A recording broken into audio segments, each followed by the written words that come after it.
గత కొన్ని రోజులుగా తెలంగాణ పొలిటికల్ సర్కిల్స్లో హాట్ టాపిక్గా మారిన ఒక అంశానికి తెరపడింది. బీఆర్ఎస్ సీనియర్ నేత ఎమ్మెల్యే మల్లారెడ్డి తన పార్టీ మార్పుపై వస్తున్న ఊహాగానాలకు స్వయంగా ఎండకాటు వేశారు. ఈరోజు బీఆర్ఎస్ వర్కింగ్ ప్రెసిడెంట్ కేటీఆర్ జన్మదిన వేడుకల్లో పాల్గొన్న మల్లారెడ్డి తనదైన శైలిలో సందడి చేస్తూ పార్టీ మార్పు ప్రచారానికి చెక్ పెట్టారు.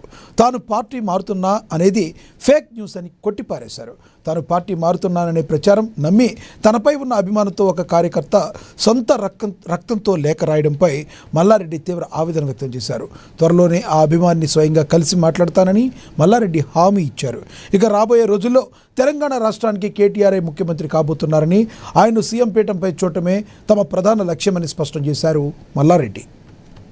అందుకు చాలా బాధ అనిపిస్తుంది. నాకు ఎవరు అడ్రస్ కూడా రాయలేదు. తప్పకుండా నేను కలుస్తా. నేను ఆయన బాధ అంతా నేను పార్టీలోకి వెళ్ళి మారుతున్నాను బాధ అది రాసిండు. నాకు కూడా బాధ అనిపించింది. చాలా ఇబ్బందికరం ఉంది. అడ్రస్ తెస్తే తప్పకుండా ఆయన ఇంటికి పోతుంటే తప్పకుండా నేను ఎట్లయినా అడ్రస్ తెచ్చుకొని పోతా. నాకు కూడా బాధ. నేను ఎక్కడ పార్టీలోకి పోతాను. ఏ పార్టీలో మాట్లాడుతుంది రాసినందుకు చాలా బాధ అనిపిస్తుంది. నాకు ఎవరు అడ్రస్ కూడా రాయలేదు.